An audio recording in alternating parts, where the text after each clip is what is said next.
Muito boa tarde a todos e sejam bem-vindos a mais um webinar da Lei Educação. O meu nome é Ana Paula Loureiro, sou professora no Colégio Vasco da Gama desde 2007, sou professora de português e de inglês, também sou professora bibliotecária e responsável pela comunicação do colégio. Hoje vamos estar aqui a falar um pouco sobre como planificar, como avaliar neste regime não presencial, esta nova forma de trabalho, no fundo, em que nos encontramos, e vamos fazê-lo numa abordagem muito prática. Eu gostaria de partilhar convosco que a minha experiência e a experiência dos meus colegas no Colégio Vasco da Gama a nível das novas tecnologias, da utilização de plataformas digitais, já vem de alguns anos e nos últimos 4 anos temos estado a implementar o projeto iClass. Portanto, foi implementado inicialmente numa turma piloto há 4 anos. Os primeiros alunos estão neste momento no 10º ano. No ano seguinte, o projeto alargou-se logo a todos os alunos do 3º ciclo. Foi considerado um dos ambientes educativos inovadores portugueses pela ERT, consta inclusivamente do site. E, portanto, à vontade com a tecnologia também vem um bocadinho por aí, pela experiência que todos nós já tínhamos no projeto iClass. Não é que o projeto se limite à utilização da tecnologia, mas também a um desmontar do espaço de sala de aula e às próprias pedagogias que são utilizadas, as pedagogias ligadas à autorregulação das aprendizagens, à autonomia que vamos incutindo aos nossos alunos. Portanto, neste momento, o que nós verificamos foi que a adaptação a esta nova realidade foi muito rápida, exatamente porque quer alunos, quer professores já tinham domínio das ferramentas. Portanto, a parte da videoconferência tivemos que ter uma adaptação, fizemos formação interna para nos adaptarmos e realmente depois a parte do avaliar e do planificar também tivemos de fazer algumas adaptações. Entretanto, nas últimas 2 semanas de aula trabalhámos de uma forma, entretanto, com o início do 3º período começámos a trabalhar de uma outra forma. Gostaria também de partilhar convosco que também sou administradora, uma das administradoras do grupo do e-learning apoio, que é um grupo que se calhar alguns de vós já conhecem. É um grupo de apoio que foi criado por um colega nosso, o Vítor Bastos, professor de Geografia, que entretanto englobou mais uma série de administradores no grupo e neste momento somos 8 pessoas a administrar o grupo e a dar resposta às questões que vão sendo lá colocadas. Gostaria de partilhar convosco que realmente tem sido uma experiência muito enriquecedora. Tenho partilhado algumas das minhas experiências e tenho aprendido muito também com outros colegas. A parte boa também deste grupo é verificar que ao longo destas 4, 5 semanas de trabalho, entre aspas, tem havido uma evolução fantástica e temos inclusivamente colegas que já aprenderam algumas coisas connosco a ensinar os outros.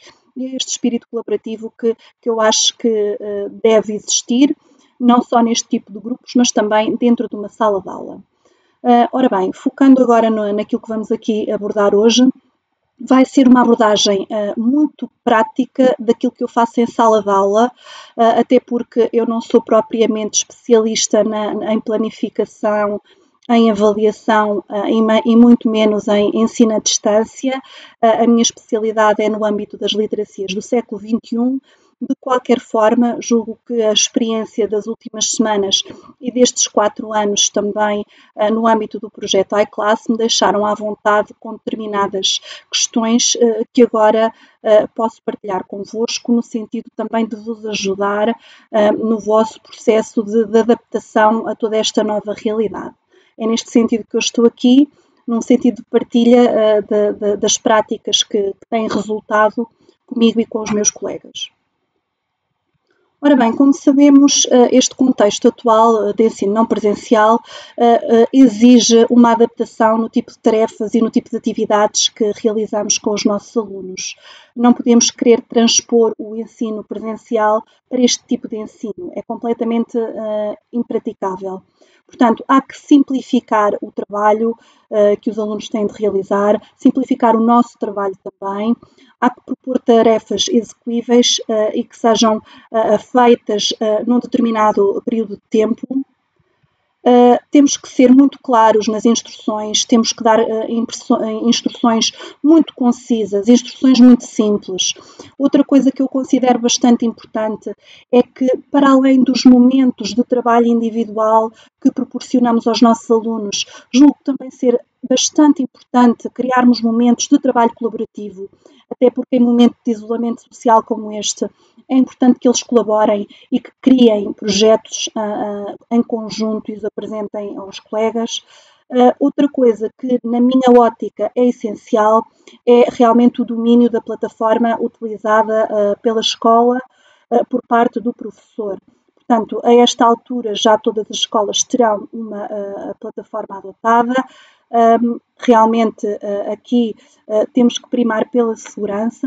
Temos que pensar que devemos fazer a comunicação toda utilizando e-mails institucionais, de forma a que tudo corra de forma adequada no âmbito da proteção de dados.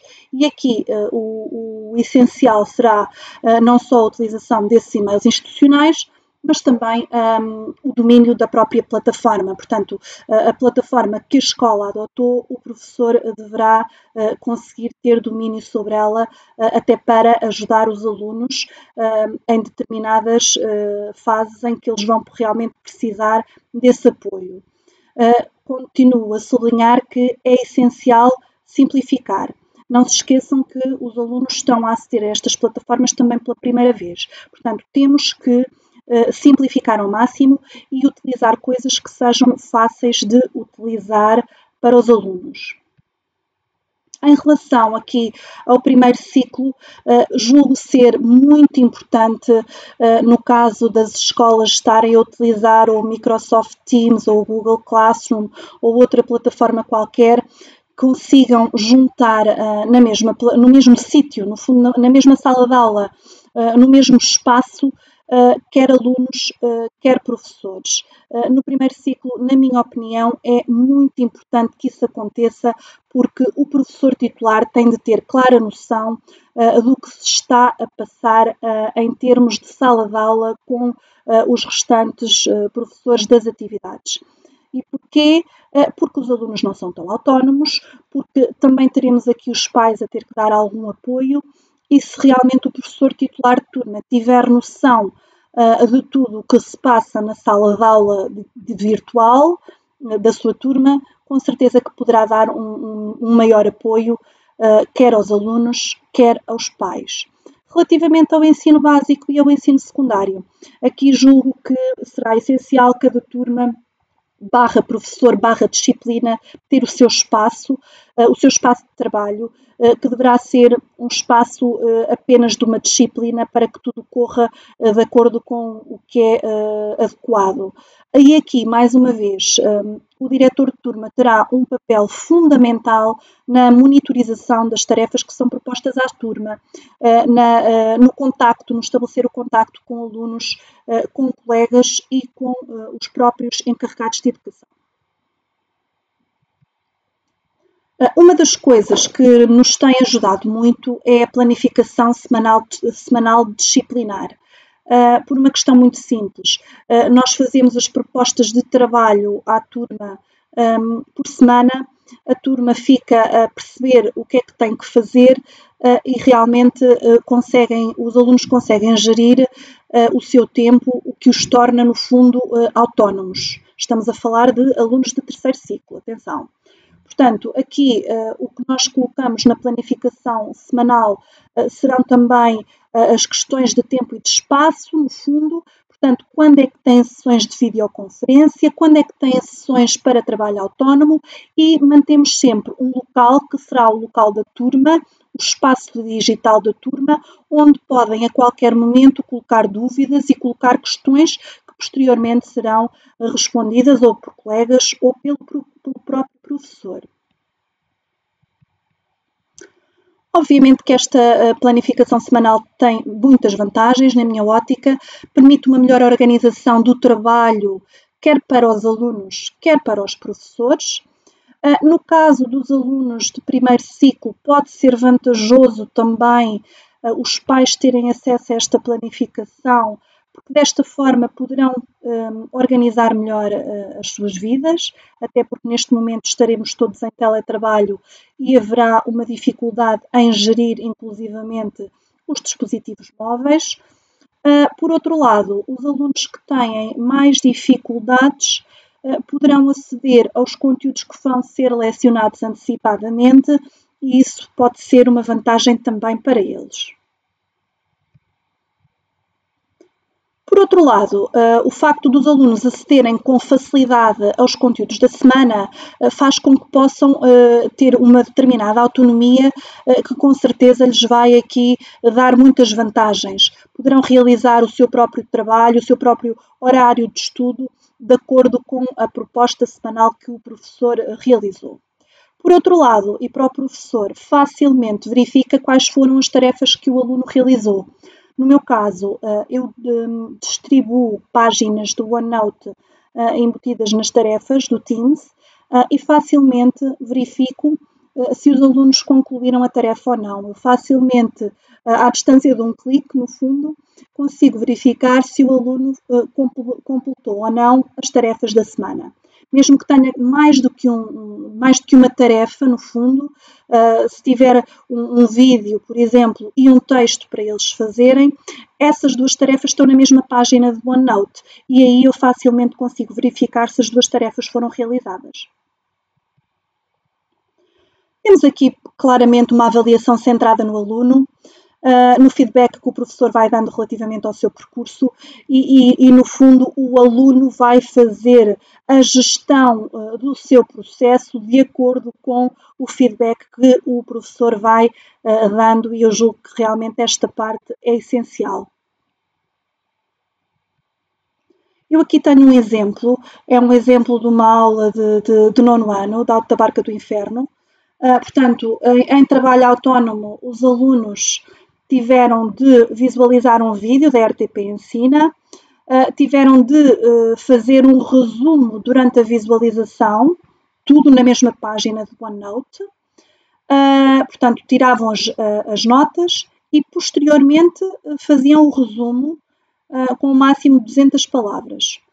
A segunda parte da tarefa desta semana era, em trabalho individual, lerem as páginas do manual e criarem um vídeo já em trabalho de grupo, resumindo também estas páginas do manual. Todas as outras aulas da semana foram em videoconferência, esclarecemos dúvidas e fizemos inclusivamente a visualização de alguns dos vídeos que os alunos criaram. A vantagem aqui realmente foi o aluno pode gerir, no fundo, quando é que faz determinadas tarefas, sendo que teria de se organizar quando fosse para trabalhar o vídeo que era realizado em grupo. Todo o trabalho foi inserido numa página do OneNote, portanto, eu insiro as instruções, eles inserem os vários trabalhos que têm para fazer e no final eu dou feedback relativamente ao que foi realizado.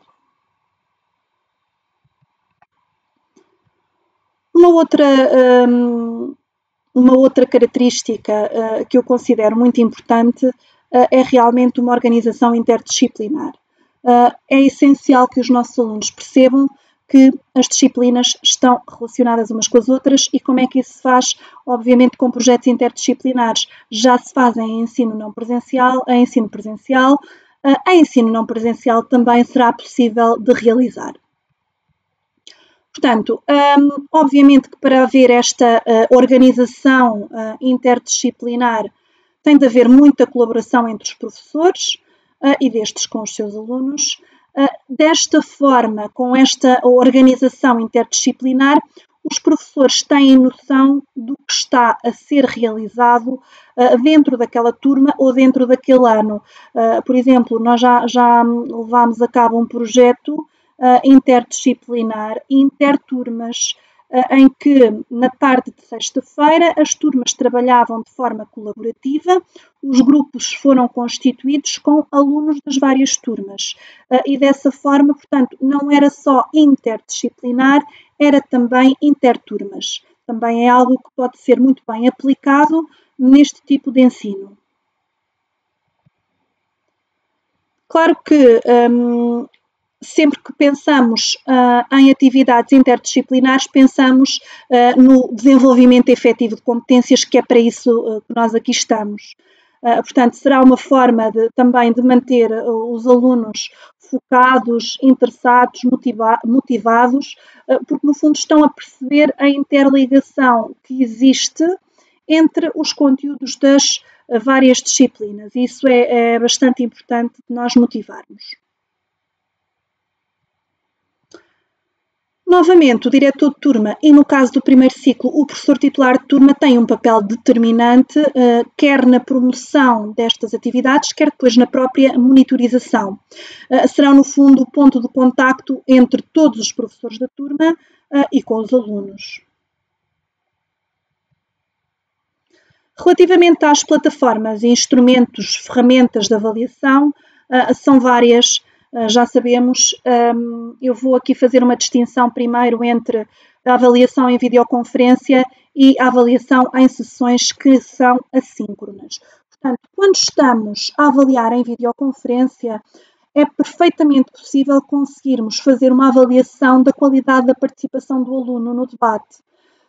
Também, se estivermos em apresentações de trabalhos colaborativos, também podemos fazer a avaliação da apresentação não só do grupo, mas também de cada aluno em particular. Por outro lado, e se fizermos apresentações individuais no âmbito da videoconferência, também é possível avaliar a qualidade destes trabalhos. Portanto, em videoconferência será possível avaliar de várias formas o percurso que o aluno está a fazer. Em relação às sessões assíncronas, é perfeitamente possível também colocarmos pequenas questões num espaço de fórum que devem ser respondidas pelos alunos e facilmente retiramos daí informação relativamente ao percurso que o aluno está a fazer e podemos dar feedback. Podemos criar inclusivamente tarefas muito simples na aula digital, por exemplo, para os alunos responderem num determinado período de tempo. Podem ser tarefas em que tenham feedback imediato ou que depois o professor faça ele próprio um comentário. E havendo um horário definido, estipulado para estas sessões assíncronas, convém irmos relembrando os alunos do que é que têm para fazer naquela sessão em particular. As tarefas online, obviamente que serão utilizadas por todos nós, podem ser colocadas em plataformas digitais e nos dias de hoje fala-se em várias, não é? Mais uma vez, a chave para mim é, com toda a certeza, darmos instruções muito claras, muito concisas e também estabelecer um prazo para a execução das tarefas, até para os alunos se poderem organizar. E mais uma vez aqui estamos a promover também a autonomia.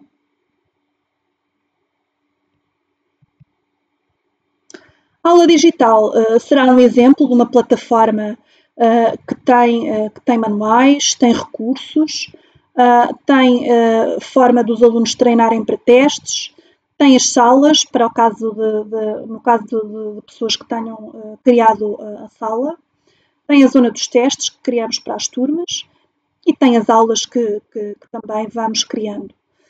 Eu, por exemplo, hoje, os meus alunos de nono ano estiveram a fazer exercícios de consolidação de gramática no Smartbook, que eu considero que realmente é uma ferramenta bastante útil. Portanto, poderemos então criar as salas de aula, temos os testes que são prontos a usar, que basta clicar e partilhar. Temos também a hipótese de criar os nossos próprios testes, de partilhar recursos E, mais uma vez, o acesso aos resultados. Portanto, o acesso aos resultados, o feedback será, no fundo, constante, quer nas plataformas digitais e quer na comunicação, no fundo, entre professor e aluno, que pode ser feita de forma assíncrona ou síncrona. Os fóruns também serão uma excelente ferramenta de avaliação. Rapidamente o professor verifica a resposta que o aluno deu e rapidamente também consegue dar feedback de forma muito prática e muito simples. Portanto, e temos aqui mais uma ferramenta que nos permite verificar como é que o percurso do aluno está a ser realizado. Os formulários, e hoje fala-se muito em formulários e em várias ferramentas onde são passíveis de serem executados. Portanto, a aula digital tem os seus próprios testes e também tem a possibilidade de nós criarmos os nossos testes. Dentro do Teams é possível englobar o Forms com testes criados por nós, tal como no Google Classroom e no Moodle. Portanto, todas estas plataformas nos apresentam soluções para a execução de testes formativos online. A vantagem é, com toda a certeza, o feedback que é dado de forma muito prática, muito simples e, no caso de escolhas múltiplas, a parte da correção automática. Eu costumo dizer que dão um trabalho a fazer, mas depois estão corrigidos. O Quizy será uma plataforma de realização de formulários que, tal como o Kahoot, tem a vantagem de ser uma ferramenta também de gamificação. E já sabemos que os alunos, tudo o que meta jogo, têm uma motivação crescente. Portanto, aqui temos, no fundo, a aprendizagem associada à competição e realmente o Quizy também funciona muito bem para isto. Neste momento, temos aqui um layout do Quizy. Portanto, podemos ter os nossos quizzes, podemos ter esta parte do reports, que eu considero muito útil, mesmo que não tenham uma turma formada, porque também há a possibilidade de criarem uma turma, mesmo que não tenham a turma formada, podem ver os relatórios de jogos que já fizeram anteriormente, e eu acho isso bastante útil.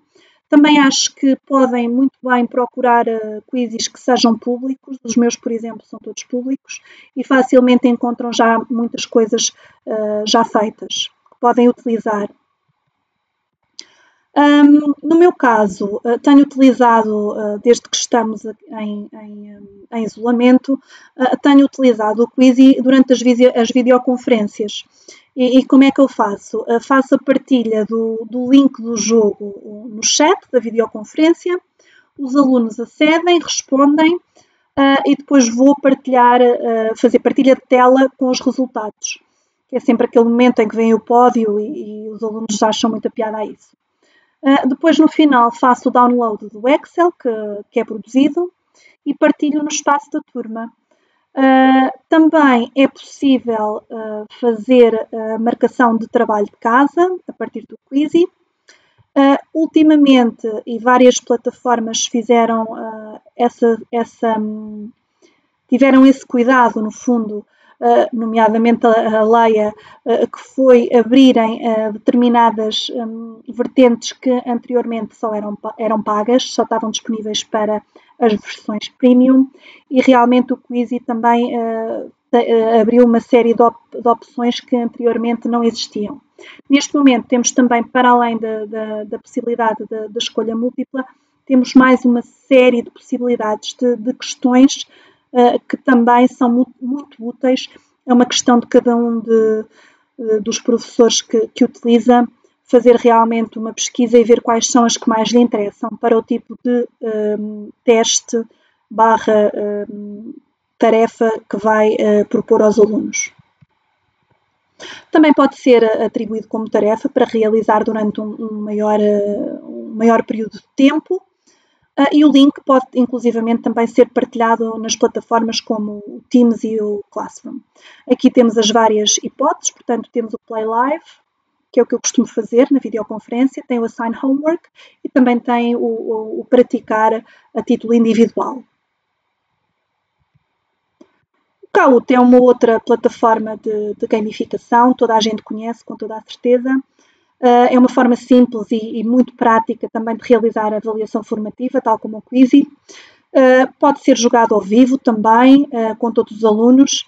Eu aconselho sempre porque acho que é uma forma de expor também a lidarem uns com os outros e nesta altura todos precisamos. Permite aceder aos resultados de forma rápida, tem um fator de motivação acrescido nos alunos e, tal como o Quizy, tem mais funcionalidades agora, mesmo na versão não paga, que antes só existiam na versão Premium. Vamos entrar agora na parte mais prática de exemplos concretos para várias disciplinas. Eu foquei-me aqui na minha área, que é a área das línguas, o português e o inglês, mas há aqui coisas que com certeza podem ser aplicadas também a outras disciplinas. É uma questão de pensarmos naquilo que queremos e de adaptarmos à finalidade, no fundo.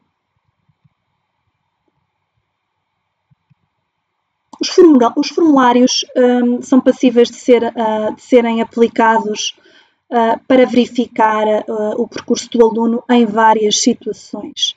Aqui temos um exemplo de uma verificação de leitura que foi realizada já no segundo período, mas que pode ser muito bem realizada também agora. Portanto, este formulário foi feito na aula digital, tinha 50 questões de escolha múltipla e, no fundo, os alunos chegavam ao final e tinham de imediato o resultado do seu teste. Isso é útil até para o aluno, porque muitas das vezes tem a curiosidade de ir verificar o que é que errou e realmente chega à conclusão que poderia ter feito melhor.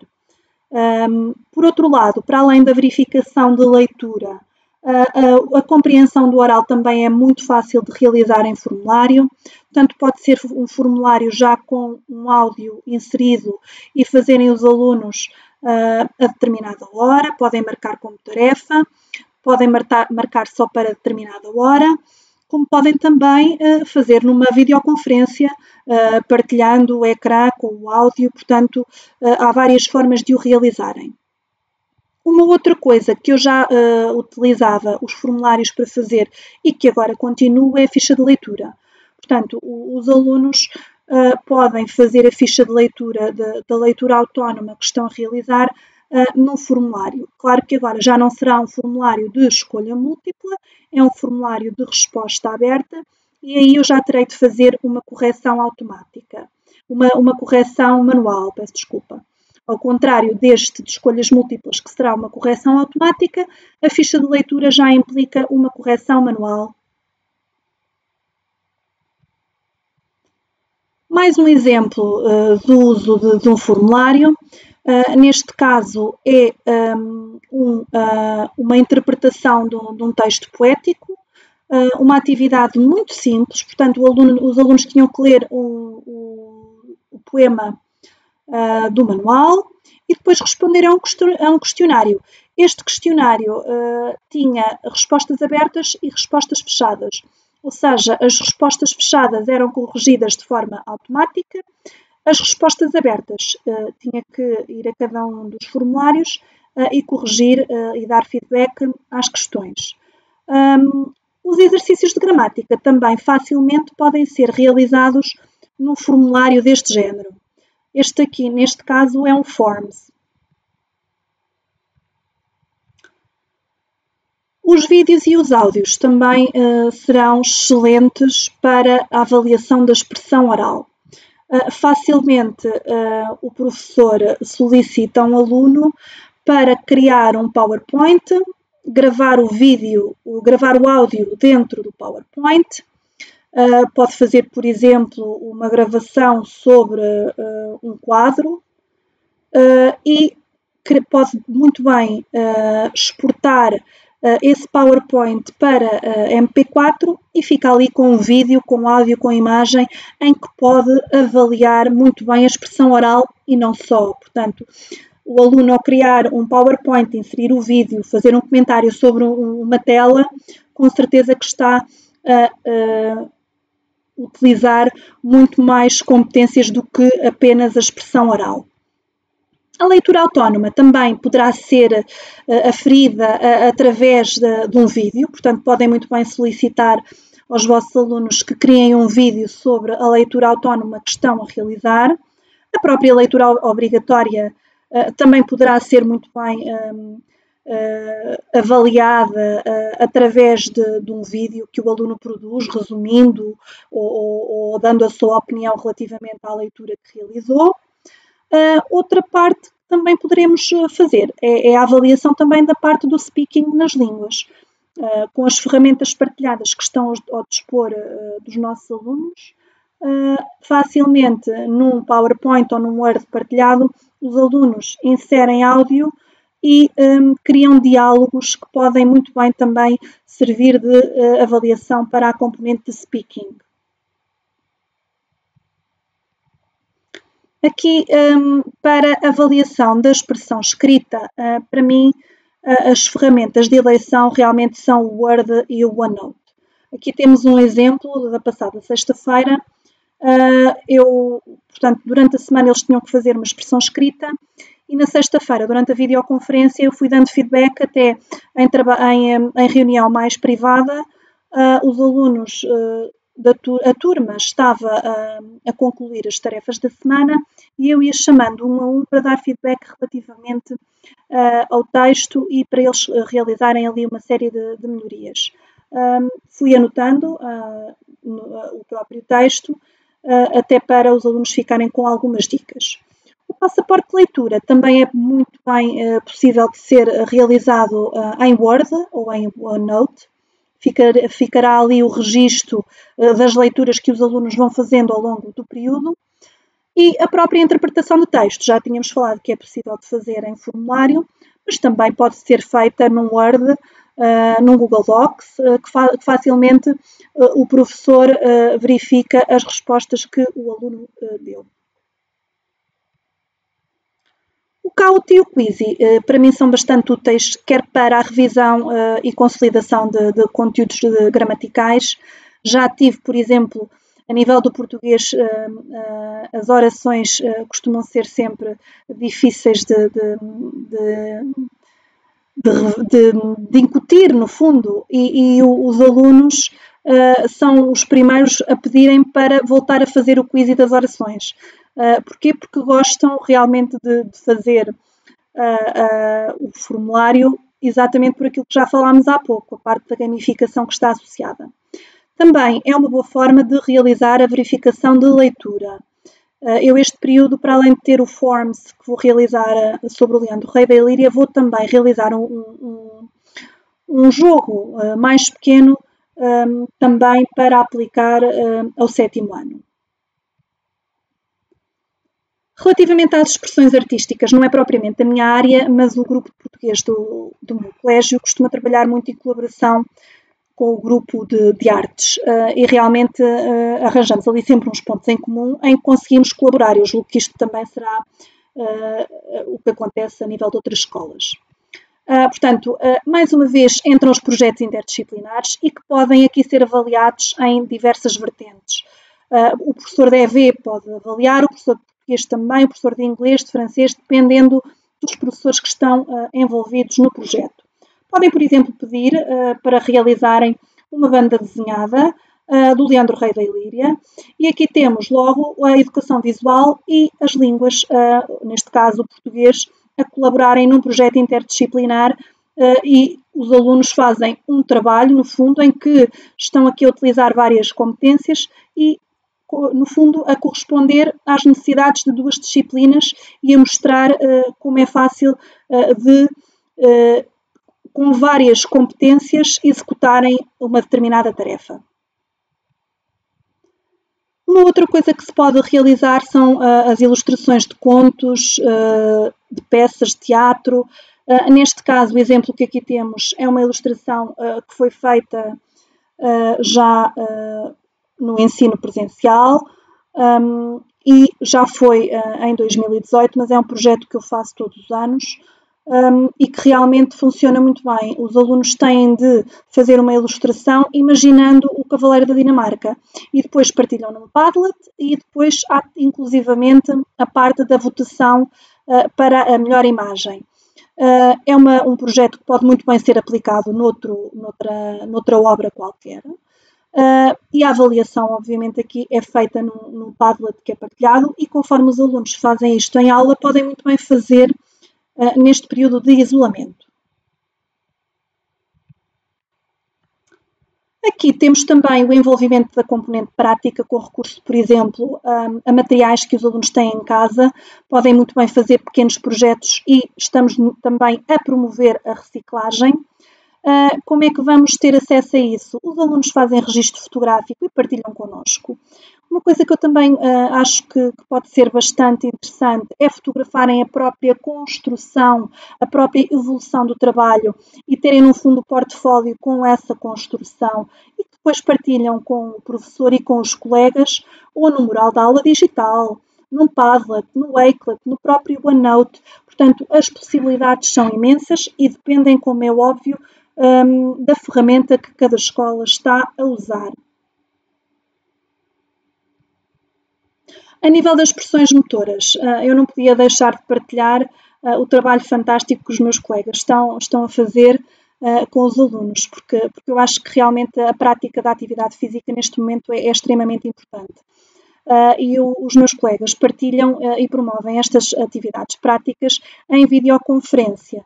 Portanto, e temos ali 10, 15 minutos em que os alunos estão em videoconferência a visualizar um determinado vídeo e, ao mesmo tempo, a fazer os exercícios. Por outro lado, podem-se também enviar vídeos para os alunos realizarem as aulas sozinhas. Pode-se também fazer gravações em que se explicam determinados conteúdos relacionados com a parte técnica de uma modalidade. Podem também realizar um trabalho escrito sobre um determinado tema dentro da área da expressão físico-motora.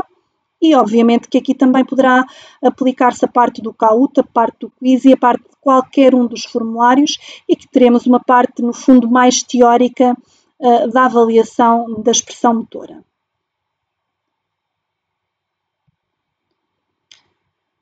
Entretanto, vamos aqui, a parte da minha partilha, no fundo, já terminou. Entretanto, foram-nos colocadas algumas dúvidas, algumas questões, que eu vou tentar responder o que souber e dentro do que é a minha experiência, o meu conhecimento e o meu dia-a-dia no colégio e com a colaboração com os meus colegas e com os meus alunos. Portanto, irei tentar responder às questões que me foram colocadas. Portanto, a primeira questão, como garantir que é o aluno a realizar o trabalho? A fiabilidade da avaliação. Ora bem, temos que ser muito sinceros, portanto, não há forma de garantir que é o aluno a realizar o trabalho. Exatamente quando mandamos trabalhos de casa e os avaliamos e achamos que o trabalho de casa foi feito pelo aluno e não foi.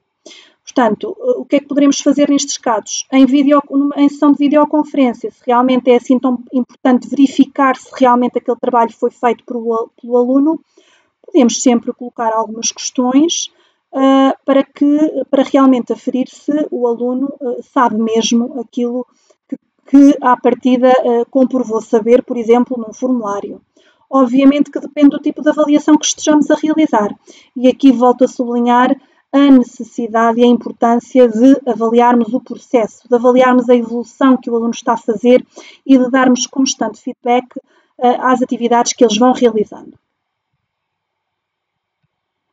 Qual a melhor opção para avaliar os alunos e a duração? Ora bem, aqui obviamente que existem várias opções que já apresentei.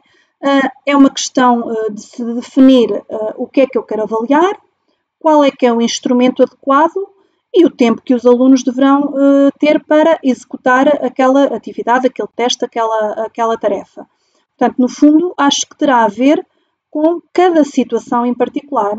Eu, por exemplo, se vou avaliar a expressão oral, eu vou pedir, por exemplo, um áudio de 2, 3 minutos. Eu, se for fazer uma verificação de leitura de 30 perguntas, não vou dar o mesmo tempo se for fazer uma verificação de leitura de 50. Portanto, cada caso é um caso. O que eu costumo dizer é que o ideal é compartimentar, como é óbvio. tentar fazer uma avaliação ao longo de todo o percurso do aluno e de acordo com o percurso que ele vai realizando, vamos dando feedback e vamos querer sempre que ele melhore. Como avaliar na educação pré-escolar? Ora bem, como avaliar na educação pré-escolar? Portanto, neste momento, não sendo o ensino obrigatório, eu acho que o mais importante na educação pré-escolar é garantirmos o contacto entre os alunos com a educadora, mantermos a socialização através de pequenas videoconferências, promover a leitura, promover a partilha de histórias, promover a partilha de contos e fazer pequenas videoconferências, por exemplo, para cantar os parabéns a um menino da turma que sabemos que faz anos, fazerem um postal exatamente para o aniversariante. Portanto, julgo que haverá pequenas coisas que podem ser feitas exatamente para os alunos não estranharem esta falta de contacto que têm com os colegas e com a educadora. Faz sentido avaliar alunos de primeiro ano neste contexto? Ora bem, na minha opinião, sim. O primeiro ano é um ano muito importante. Não vamos aqui estar, por exemplo, a dar conteúdos novos para os alunos adquirirem, mas acho que avaliar o percurso do aluno do primeiro ano faz todo o sentido. E, mais uma vez, há pequenas coisas que podem ser realizadas, nomeadamente videoconferências em que partilhem e consolidem determinados conteúdos que já foram abordados noutras alturas. Portanto, eu julgo que, mais uma vez, aqui há que manter o contacto e avaliar o percurso.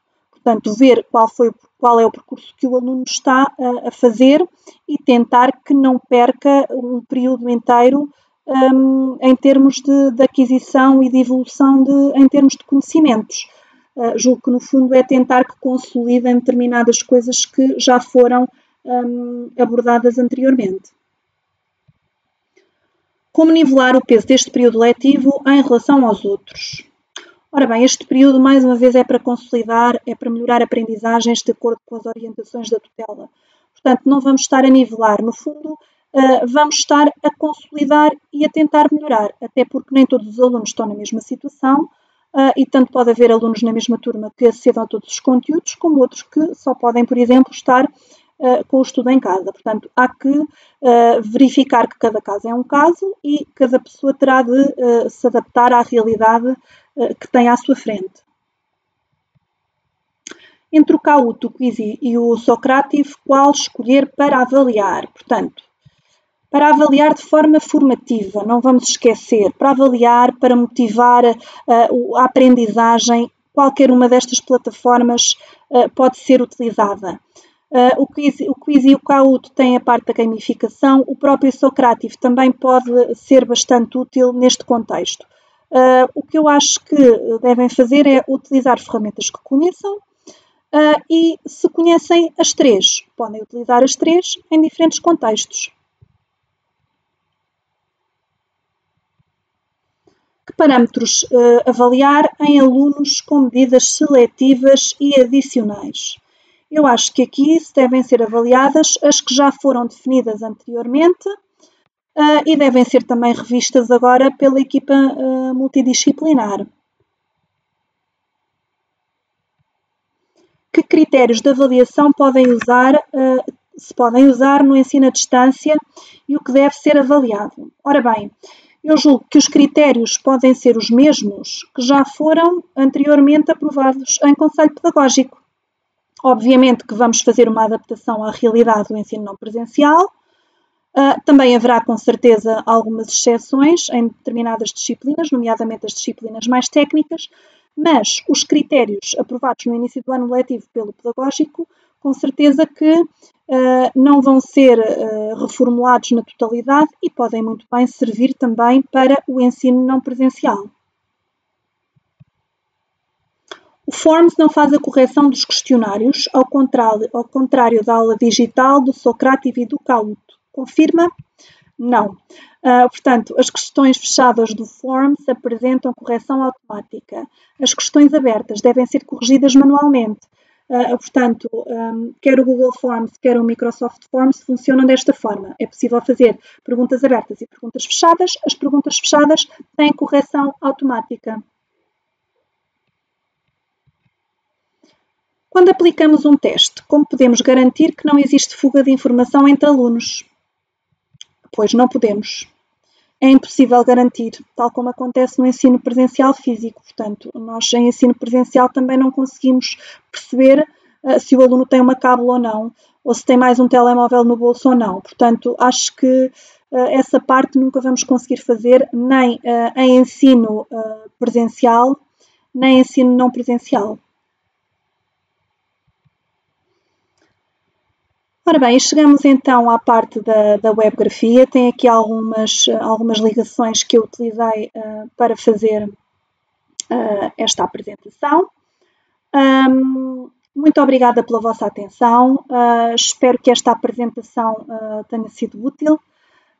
Se quiserem colocar mais alguma questão, vão ao grupo do e-learning, os administradores estão por lá e podem com toda a certeza ajudar-vos em determinadas questões.